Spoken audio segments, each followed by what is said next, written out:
Si jamais, seul dans la nuit, vous avez levé les yeux vers le ciel et murmuré quelque chose que vous n'avez jamais osé confier à un autre être humain, si, dans le silence de votre cœur, vous avez supplié « Dieu, si tu existes, si le paradis existe, donne-moi un signe, un seul signe, quelque chose auquel je puisse me raccrocher. » Et si la seule réponse que vous avez reçue a été le silence, alors, il faut que vous sachiez ceci.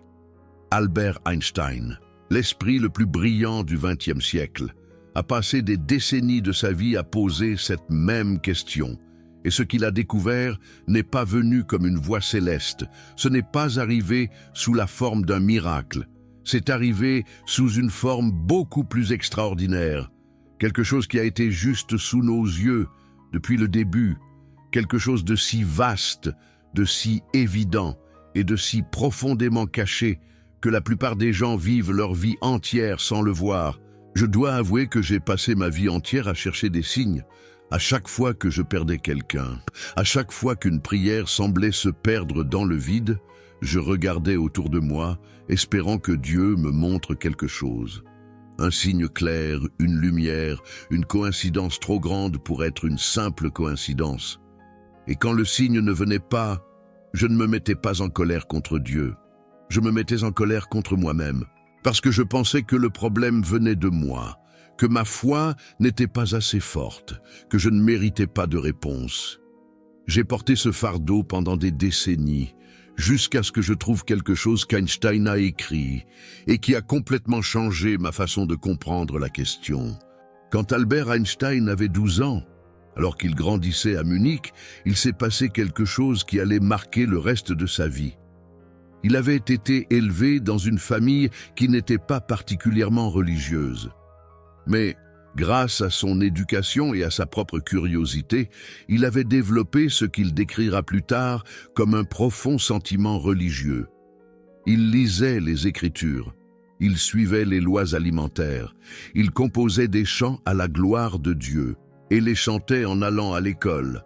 Pendant une période brève mais intense de son enfance, Einstein était profondément religieux. Il croyait que la Bible était littéralement vraie. Il croyait aux miracles. Il croyait que Dieu observait, écoutait, guidait. Et puis, il a découvert la science. Pas graduellement, pas doucement. Ce fut une collision. Einstein a commencé à lire des livres de vulgarisation scientifique. Et ce qu'il y a trouvé contredisait ce qu'on lui avait enseigné dans son éducation religieuse. L'âge de la Terre, les lois de la physique, l'idée que l'univers fonctionnait selon des principes mathématiques fixes qui ne laissaient aucune place à une intervention surnaturelle. Et dans cette collision entre la foi et l'épreuve, quelque chose à l'intérieur du jeune Einstein s'est brisé. Il écrira plus tard que cette expérience lui a laissé une profonde méfiance envers toute forme d'autorité, une conviction que les histoires officielles, qu'elles soient racontées par les gouvernements ou par les églises, ne sont pas toujours vraies. Mais voici ce que la plupart des gens comprennent mal au sujet d'Einstein. Lorsque sa foi d'enfance s'est effondrée, elle n'a pas été remplacée par le vide, elle n'a pas été remplacée par le cynisme, elle a été remplacée par toute autre chose. Quelque chose qu'Einstein allait passer les 50 années suivantes à essayer de traduire en mots, quelque chose qui n'était ni la religion au sens traditionnel du terme, ni l'athéisme, quelque chose qui vivait dans l'espace entre croire et ne pas croire, dans ce territoire agité où les questions les plus profondes n'ont pas de réponse facile. Parce qu'Einstein n'a pas cessé de chercher Dieu. Il a cessé de chercher le Dieu que les autres lui décrivaient, le Dieu qui répond à des prières spécifiques, le Dieu qui intervient dans les affaires humaines, le Dieu qui envoie des signes et punit les pécheurs et récompense les fidèles. Einstein a rejeté ce Dieu complètement dans une lettre qu'il a écrite en 1954, juste un an avant sa mort. Il l'a dit clairement, « Le mot Dieu n'est pour moi rien d'autre que l'expression et le produit des faiblesses humaines. La Bible est un recueil de légendes vénérables, mais encore plutôt primitives. » Quand j'ai lu cette lettre pour la première fois, mon estomac s'est noué parce qu'on aurait dit qu'Einstein disait qu'il n'y avait pas de Dieu du tout, que le paradis était un conte de fées, que tout ce qu'on m'avait enseigné était un mensonge. Et je sais que si vous entendez ces mots en ce moment même, vous ressentez peut-être la même chose. Un serment, une attitude défensive, une voix à l'intérieur de vous qui dit « Je ne veux pas entendre ça. S'il te plaît, ne m'enlève pas ça. » Mais je vous demande de rester, parce que cette lettre n'est pas la fin de l'histoire. C'est le début de quelque chose de beaucoup plus beau. Quand j'ai lu cette lettre de 1954, ma première réaction a été de tout fermer. Je ne voulais plus rien savoir. Parce que si Einstein, avec toute sa génialité, concluait que Dieu n'était qu'une faiblesse humaine, que me restait-il? Mais quelque chose m'a poussé à continuer à lire. Une intuition, ou peut-être de l'entêtement. Et ce que j'ai trouvé dans les lettres suivantes a tout changé. Cela a changé ma façon de voir le ciel. Cela a changé ma façon de comprendre le silence. Et cela pourrait changer la vôtre aussi. En 1936, une jeune fille nommée Sophie Dubois a écrit une lettre à Einstein. Elle faisait partie d'un cours de catéchisme, et son professeur avait encouragé les élèves à écrire à un scientifique et à lui demander si les scientifiques prient. Sophie a posé la question directement à Einstein. Les scientifiques prient-ils? Et si oui, pourquoi prient-ils? Einstein lui a répondu, et sa réponse est l'une des plus belles choses qu'il ait jamais écrites. Il a dit à Sophie que le travail d'un scientifique est basé sur la conviction que les lois de la nature sont compréhensibles à l'esprit humain. Il a dit que cette conviction profonde que l'univers peut être compris, est elle-même une sorte de sentiment religieux. Et puis, il a écrit quelque chose qui m'a glacé le sang. Il a dit « Quiconque est sérieusement impliqué dans la poursuite de la science devient convaincu qu'un esprit se manifeste dans les lois de l'univers. Un esprit vastement supérieur à celui de l'homme. Et face à cet esprit, nous, avec nos modestes pouvoirs, devons nous sentir humbles. Un esprit qui se manifeste dans les lois de l'univers.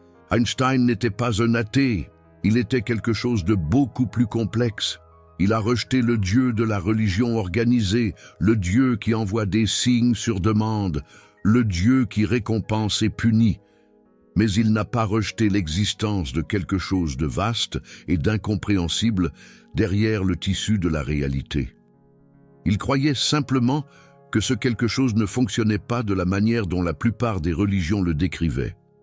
Il n'envoyait pas de buissons ardents, il ne séparait pas les mers, il n'écrivait pas de messages dans le ciel, il écrivait ses messages dans les lois de la physique. Si vous vous êtes déjà senti coupable de remettre les choses en question, si vous avez déjà eu peur que vos doutes signifient que votre foi était faible, je veux que vous prêtiez attention à ce qu'Einstein a dit. Il n'a pas abandonné la recherche. Il n'a pas renoncé à Dieu. Il a changé sa façon de chercher. Et ce qu'il a trouvé n'était pas moins sacré que ce que les autres trouvent dans les églises. C'était différent, mais ce n'était pas moins réel. Et peut-être que cette différence est exactement ce que vous avez besoin d'entendre maintenant. Arrêtez-vous un instant, respirez. Parce que ce qui va suivre a besoin d'espace pour être absorbé. En 1929, un rabbi nommé Samuel Lévy a envoyé un télégramme à Einstein avec une question directe. 5 mots. Croyez-vous en Dieu? La réponse d'Albert Einstein est devenue l'une des déclarations les plus citées de l'histoire de la science et de la religion. Il a dit « Je crois au Dieu de Spinoza, qui se révèle dans l'harmonie ordonnée de ce qui existe, pas en un Dieu qui se soucie du destin et des actions des êtres humains. » Baruch Spinoza était un philosophe du XVIIe siècle, qui a été excommunié de sa communauté juive à Amsterdam pour ses idées radicales. Spinoza croyait que Dieu et la nature n'étaient pas des choses distinctes. Dieu n'était pas un être assis au-dessus des nuages, regardant vers le bas, jugeant, intervenant. Dieu était l'univers lui-même. Chaque feuille, chaque étoile, chaque loi de la physique, chaque respiration que vous prenez, chaque battement de cœur. Dieu n'était pas séparé de la création. Dieu était la création, les deux mots, Dieu et nature, étaient simplement des noms différents pour la même réalité infinie. Et Albert Einstein a embrassé cela, pas comme une métaphore, pas comme de la poésie, mais comme sa compréhension la plus profonde de ce que le mot Dieu signifie réellement. Pensez à ce que cela signifie pour la question des signes. Si Dieu n'est pas une personne assise quelque part, décidant d'exaucer ou non vos prières, si Dieu est plutôt le tissu de la réalité elle-même, la structure mathématique qui maintient les atomes ensemble, la force gravitationnelle qui maintient vos pieds sur le sol, le spectre électromagnétique qui permet à la lumière d'atteindre vos yeux. Si Dieu est tout cela, alors la question change complètement. La question n'est plus « Pourquoi Dieu ne nous montre-t-il pas un signe ?» La question devient « Et si Dieu nous montrait des signes chaque seconde de chaque jour et que nous étions trop occupés à chercher le mauvais type de signe pour le remarquer ?» Albert Einstein a écrit en 1930 un essai remarquable intitulé « Religion et science ». Dans cet essai, il a décrit ce qu'il appelait le sentiment religieux cosmique. Il a dit que c'était l'impulsion la plus forte et la plus noble derrière la recherche scientifique. Il l'a décrit comme une conviction émotionnelle profonde de la présence d'une puissance de raisonnement supérieure, qui se révèle dans l'univers incompréhensible. Pas une puissance qui parle en mots, pas une puissance qui envoie des anges ou écrit dans les flammes. Une puissance qui se révèle à travers le simple fait que l'univers existe, qu'il suit des lois, et que ces lois peuvent être comprises par l'esprit humain. Et puis Albert Einstein a dit quelque chose que je n'ai jamais pu oublier. Il a dit « Le sentiment religieux cosmique ne connaît ni dogme, ni Dieu conçu à l'image de l'homme. Il ne peut être enseigné par aucune église.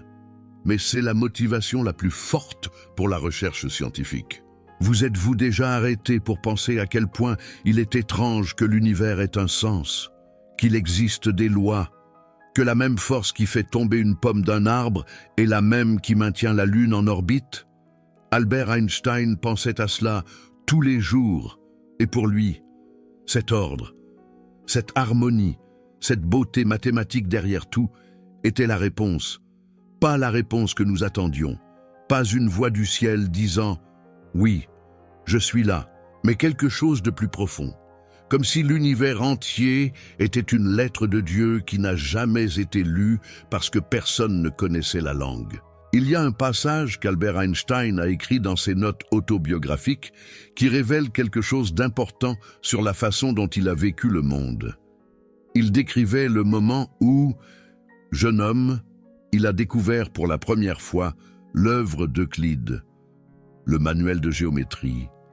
Et Albert Einstein a écrit que lorsqu'il a compris sa première preuve géométrique, lorsqu'il a vu comment une série d'étapes logiques pouvait mener à une conclusion absolue et irréfutable sur la nature de l'espace, il a ressenti ce qu'il appelait une merveille d'une nature totalement différente, pas la merveille d'un tour de magie, pas la merveille de quelque chose d'inexplicable, la merveille de quelque chose qui était profondément, rationnellement, magnifiquement explicable, la merveille de l'ordre. Et c'est le paradoxe avec lequel Albert Einstein a vécu toute sa vie. L'univers n'avait pas à avoir de sens. Il n'y a aucune raison logique pour laquelle les lois de la physique devraient être compréhensibles pour l'esprit humain. Il n'y a aucune loi qui dit que les mathématiques, une création de la pensée humaine, devraient parfaitement décrire le comportement des galaxies à des milliards d'années-lumière. Et pourtant, c'est le cas. Les équations fonctionnent, les prédictions se réalisent. L'univers répond à notre compréhension comme s'il était conçu pour être compris. Albert Einstein a appelé cela la chose la plus incompréhensible à propos de l'univers. Le fait qu'il soit compréhensible. Et c'est là que j'ai besoin que vous pensiez aux signes différemment, parce que si vous avez attendu que Dieu fasse quelque chose de surnaturel, pour briser les lois de la nature, pour vous envoyer une vision ou une voix, ou un miracle qui défie toute explication, alors vous avez cherché le mauvais type de signe. Albert Einstein l'a compris. Il a compris que le vrai miracle n'est pas lorsque les lois de la nature sont brisées. Le vrai miracle est que les lois de la nature existent tout court. Pensez-y. Pourquoi la gravité fonctionne-t-elle? Pas comment. Pourquoi? Pourquoi existe-t-il une force qui attire les masses ensemble à travers l'espace vide? Pourquoi la lumière voyage-t-elle à exactement 299 792 458 mètres par seconde? Pourquoi E est-il égal à mc au carré et pas à autre chose? Pourquoi les atomes d'hydrogène, avec suffisamment de temps et les bonnes conditions, s'organisent-ils en étoiles et en planètes et finalement en créatures vivantes qui peuvent lever les yeux vers le ciel nocturne et demander pourquoi? Personne ne le sait. Aucun scientifique sur Terre ne peut vous dire pourquoi l'univers a ses lois spécifiques plutôt que d'autres, ou pourquoi il a des lois tout court plutôt que le chaos. Ce n'est pas une lacune dans nos connaissances. C'est le mystère le plus profond de toute la science. Et Albert Einstein le savait. Et pour Albert Einstein, ce mystère n'était pas la preuve de l'absence de Dieu. C'était la preuve de quelque chose que les mots ne pouvaient pas contenir. Quand j'ai compris cela, quelque chose a changé en moi. Parce que toute ma vie, j'avais demandé des signes de Dieu comme si Dieu était un serveur qui devait apporter ce que j'avais commandé. Et quand le signe ne venait pas, je pensais que soit Dieu n'existait pas, soit je ne méritais pas la réponse. Mais Albert Einstein m'a montré que je regardais dans la mauvaise direction. J'attendais que Dieu brise les règles de l'univers pour me prouver quelque chose. Et pendant tout ce temps, les règles mêmes de l'univers étaient la preuve. Le fait qu'il existe un ordre, le fait qu'il existe une beauté, le fait que, lorsque vous regardez le ciel la nuit et que vous ressentez quelque chose que vous ne pouvez pas expliquer, quelque chose de trop grand pour tenir dans les mots, ce n'est pas de la poésie. C'est ce qu'Albert Einstein appelait le sentiment religieux cosmique. Et peut-être que ce sentiment, et cette émotion sans nom que nous ressentons tous lorsque nous regardons les étoiles, est le signe que nous attendions. Je veux vous parler d'une conversation qui a eu lieu en 1927. Albert Einstein assistait à la conférence Solvay à Bruxelles, l'une des réunions de physiciens les plus importantes du XXe siècle. Pendant une pause, la conversation a tourné, comme c'était souvent le cas en présence d'Albert Einstein, à la question de Dieu et de l'univers. Et l'un des physiciens présents, un homme profondément religieux, a posé à Albert Einstein une question qui a traversé toute la politesse philosophique. Il demanda à Albert Einstein, « Croyez-vous vraiment qu'il n'y a aucun but derrière tout ça, aucune intention, aucune conception ?» Et Albert Einstein fit une pause. Ceux qui étaient présents ont décrit un long silence. Et alors, Albert Einstein dit quelque chose que le physicien qui avait posé la question a décrit plus tard comme la chose la plus profonde qu'il ait jamais entendu quelqu'un dire à propos de Dieu. Albert Einstein dit « Regardez les mathématiques, regardez comme tout s'imbrique. Le but est écrit dans la structure. Le but est écrit dans la structure. Pas écrit par une main dans le ciel, pas délivré par un ange, pas prononcé dans un buisson ardent, écrit dans le poids atomique du carbone, écrit dans la distance précise entre la Terre et le Soleil, écrit dans le rapport de la force électromagnétique à la force gravitationnelle, un nombre si finement ajusté que s'il était différent d'une seule partie sur 1 milliard, les étoiles ne pourraient pas se former, les planètes ne pourraient pas exister, et vous et moi ne serions jamais nés.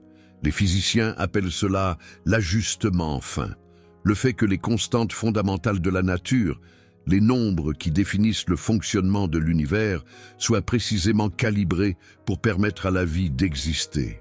Si la force nucléaire forte était légèrement plus forte, l'hydrogène n'existerait pas, et sans hydrogène, il n'y aurait pas d'étoiles ni d'eau.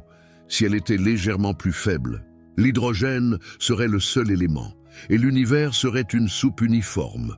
Si la constante cosmologique, l'énergie de l'espace vide, était plus grande d'un facteur de 10 à la puissance 120e, l'univers se serait étendu si rapidement qu'aucune galaxie n'aurait jamais pu se former. Les chances que tous ces nombres se situent dans la fourchette exacte nécessaire à la vie sont, selon toutes les normes mathématiques, essentiellement nulles. Et pourtant, nous voici, respirant, pensant, posant des questions, regardant le ciel et se demandant si quelqu'un écoute. Avant de continuer, je dois vous raconter quelque chose. Quand j'étais plus jeune, j'avais une tante, Odette, qui était la personne la plus religieuse que je connaissais. Elle allait à la messe tous les jours, récitait le chapelet 3 fois par jour, et quand quelqu'un de la famille était malade, elle passait des nuits entières à genoux, demandant un signe, que Dieu veillait sur la situation, et le signe ne venait jamais, du moins pas de la façon dont elle l'espérait. Personne n'entendait de voix, personne ne voyait de lumière, et ma tante Odette souffrait de ça. Elle pensait que ses prières n'étaient pas suffisantes, que sa foi avait une faille. Elle est morte à 82 ans, portant ce doute. Et je porte la tristesse de savoir qu'elle n'a jamais entendu ce qu'Albert Einstein aurait pu lui dire.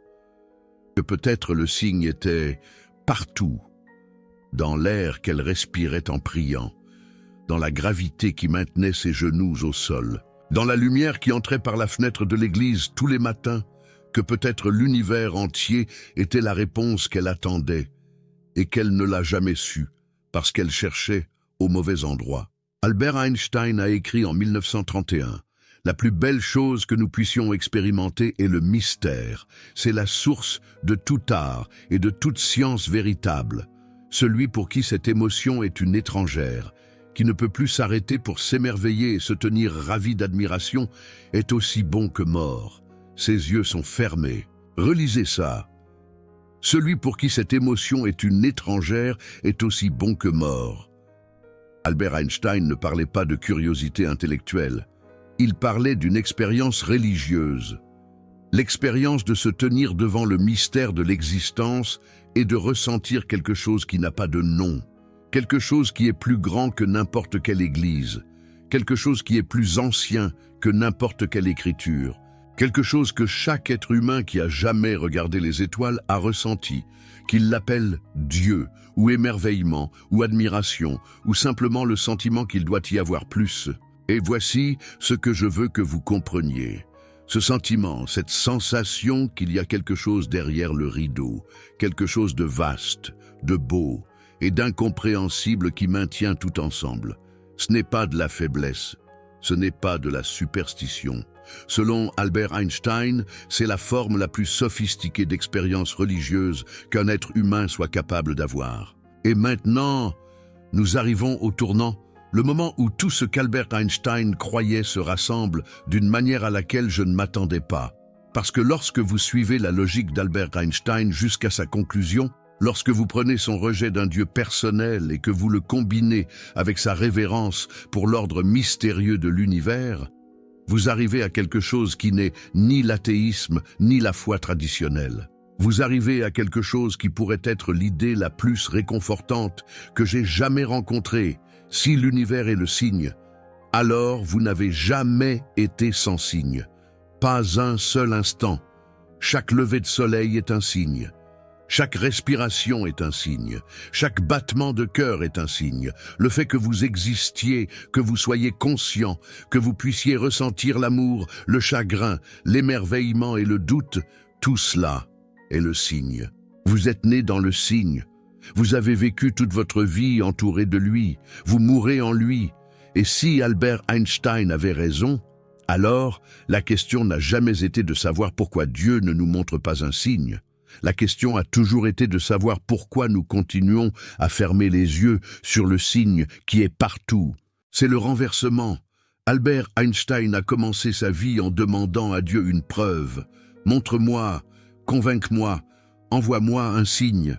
Et il a terminé sa vie en réalisant que la preuve était si énorme, si englobante, qu'elle était invisible précisément à cause de sa taille, comme un poisson demandant où est l'eau, comme une vague demandant où est passé l'océan.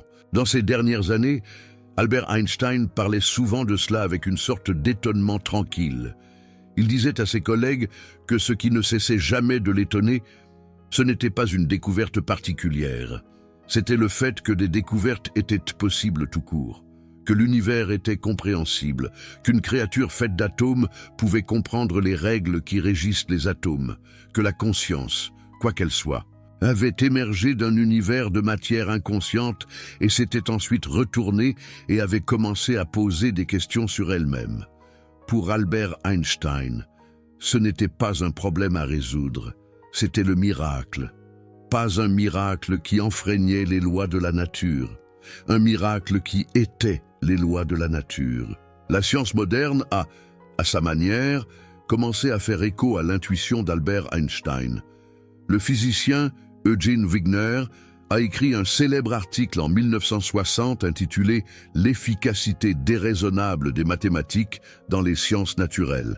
Dans cet article, Wigner soutenait qu'il n'y a aucune raison logique pour laquelle les mathématiques, qui sont essentiellement une création de l'esprit humain, devraient si parfaitement décrire le fonctionnement de l'univers physique. Il a appelé cela un merveilleux cadeau que nous ne comprenons ni ne méritons. Le fait que les mathématiques fonctionnent, que l'univers obéisse à des équations que les humains peuvent écrire sur un tableau noir, est en soi un mystère que la science ne peut pas expliquer. Et Albert Einstein lui-même a dit une fois quelque chose qui capture parfaitement ce mystère.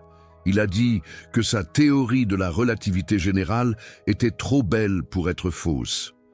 Et il avait raison. Plus d'un siècle de tests expérimentaux l'a confirmé. L'univers suit vraiment de magnifiques lois. Et la question à laquelle Albert Einstein n'a jamais pu répondre, la question qui hante encore la physique aujourd'hui, c'est pourquoi ? Pourquoi la beauté? Pourquoi l'ordre? Pourquoi la compréhensibilité? Pourquoi l'univers semble-t-il vouloir être compris? Albert Einstein a aussi dit quelque chose d'autre, que je pense important. Il a dit « La science sans religion est boiteuse.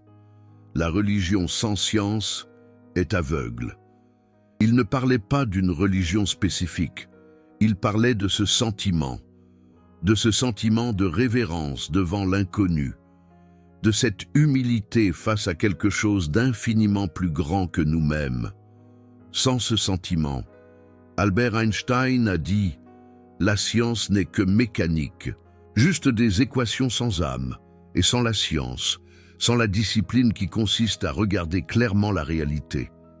La religion devient superstition, croyance sans compréhension, foi sans émerveillement. » Avez-vous déjà ressenti cela? Avez-vous déjà eu un moment où la beauté de quelque chose vous a complètement arrêté?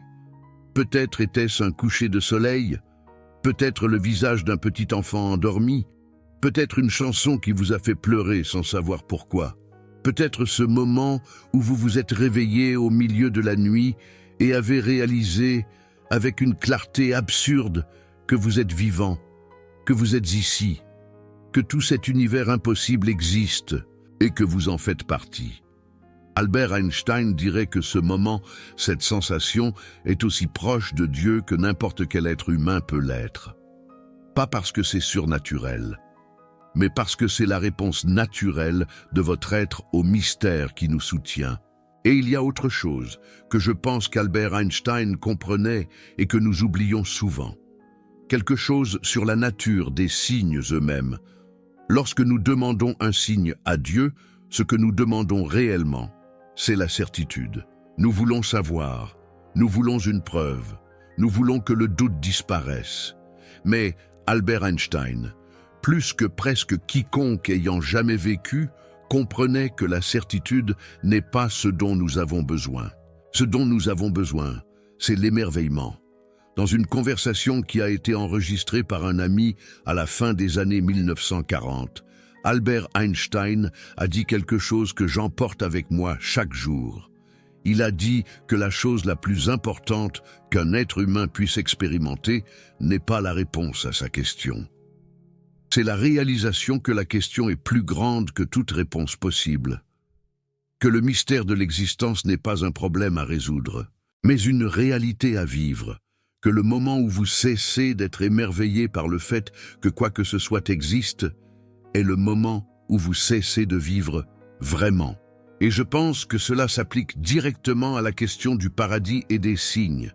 Parce que peut-être que la raison pour laquelle Dieu n'envoie pas le genre de signes que nous demandons, c'est que ces signes mettraient fin au mystère. Ils nous donneraient la certitude. Et la certitude, comme Albert Einstein le savait mieux que quiconque, est l'ennemi de l'émerveillement.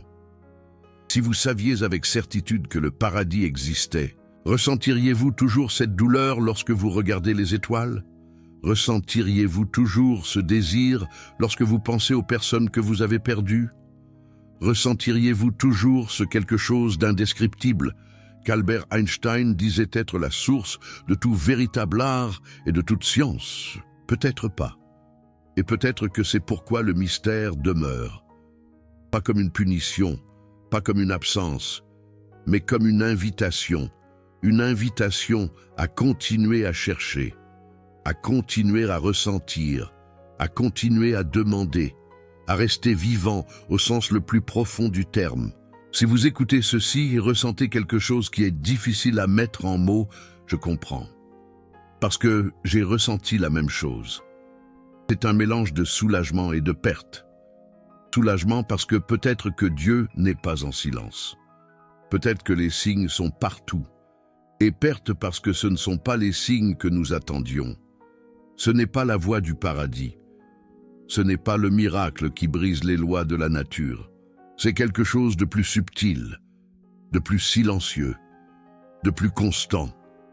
Mais peut-être, justement pour cela, de plus réel. Si vous êtes arrivé jusqu'ici avec moi, merci, de tout cœur. Je sais que parler de ces choses n'est pas facile. Je sais que remettre en question ce que nous avons appris toute notre vie fait mal. Cette chaîne existe parce que j'avais aussi besoin de ces conversations. J'avais besoin de savoir que je n'étais pas le seul qui regardait le ciel en demandant quelque chose et recevait le silence.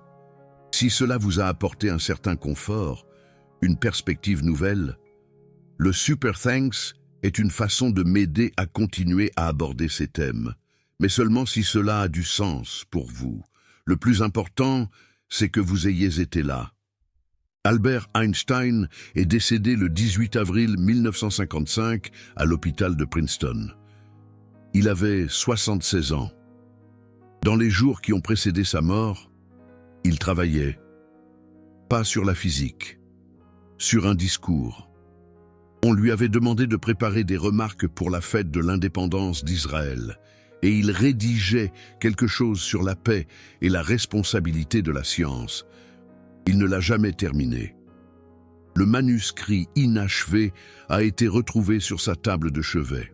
Mais ce que je trouve le plus remarquable dans les derniers jours d'Albert Einstein, c'est ce qu'il n'a pas fait.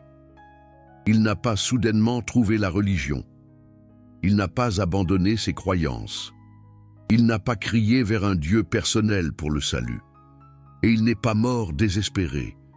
De toute évidence, il est mort paisiblement. Il est mort comme il avait vécu, avec ses questions intactes et son émerveillement intact. Son médecin a rapporté que les derniers mots d'Albert Einstein étaient en allemand, adressés à une infirmière de nuit qui ne comprenait pas la langue. Nous ne saurons jamais ce qu'il a dit. Ces derniers mots sont perdus. Et il y a quelque chose d'approprié à cela. L'homme qui a passé sa vie à explorer les mystères les plus profonds de l'univers a emporté son dernier mystère avec lui. Mais je pense qu'Albert Einstein voudrait que nous sachions ceci. Il n'a jamais trouvé le paradis de la manière dont la plupart des gens l'imaginent. Il n'a jamais vu d'ange. Il n'a jamais entendu la voix de Dieu. Il n'a jamais reçu le signe que tant d'entre nous passent leur vie à attendre. Mais il a trouvé autre chose. Il a trouvé que l'univers lui-même est imprégné d'une sorte d'intelligence, d'une sorte de beauté, d'une sorte d'ordre qu'aucun accident ne pourrait produire. Il a trouvé que le fait que nous puissions comprendre l'univers est un miracle plus grand que tout événement surnaturel. Et il a trouvé que le sentiment de crainte, le sentiment de se tenir petit devant quelque chose d'infini et d'incompréhensible, n'est pas une faiblesse à surmonter, mais l'expérience la plus profonde qu'un être humain puisse avoir. Si le paradis est le nom que nous donnons à ce qui se trouve derrière le rideau de l'existence, alors Albert Einstein dirait que nous n'avons pas besoin d'attendre la mort pour en faire l'expérience. Nous n'avons pas besoin d'un signe écrit dans le feu. Nous devons ouvrir nos yeux, les ouvrir vraiment, pour voir les mathématiques qui maintiennent tout ensemble, pour ressentir le mystère qui vibre sous chaque instant, pour comprendre que l'univers n'était pas obligé d'être beau, n'était pas obligé d'être compréhensible, n'était pas obligé de produire des créatures capables d'amour, de chagrin et d'émerveillement, mais il l'a fait. Il a fait tout cela, et personne ne sait pourquoi. Et peut-être que c'est là le point. Peut-être que la beauté réside justement dans le fait que nous ne savons pas, que la question reste ouverte, que le mystère demeure. Albert Einstein n'a jamais eu besoin que Dieu lui envoie un signe. Parce que pour lui, se réveiller chaque jour dans un univers qui avait du sens, dans un univers qui se révélait à travers des équations écrites avec une élégance qu'aucun être humain ne serait capable d'inventer, était déjà un signe suffisant.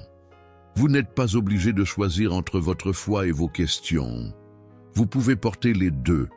Albert Einstein l'a fait toute sa vie, et il est mort en paix.